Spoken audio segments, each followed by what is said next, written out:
فاسألوا أهل الذكر إن كنتم لا تعلمون.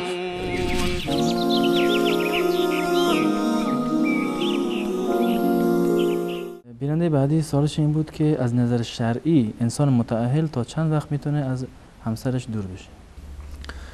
در این زمینه در آیات و روایاتی که زمان مشخصی تعیین نشده که حتما باید یک زمان مشخصی باشه که کمتر از اون یا بیشتر از اون در واقع ناجایز باشه. این برمیگرده به توافق خود زن و شوهر که با هم دیگه توافق بکنند و به هر مقداری رو که زن در واقع اجازه بدهد، راضی باشد، از حق خودش بگذارد، شوهر بتواند که دور از منزل یا در شهر یا کشور دیگر در واقع زندگی بکند برای کسب و کار.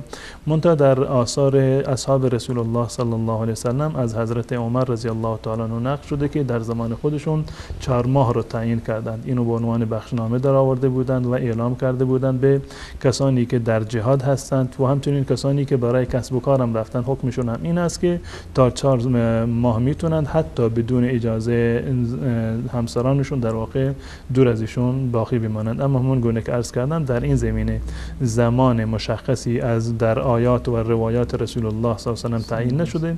این بستگی دارد به خود سلیقه اون زن و شوهر و رضایت و توافقی که در این زمینه در واقع باید داشته باشد.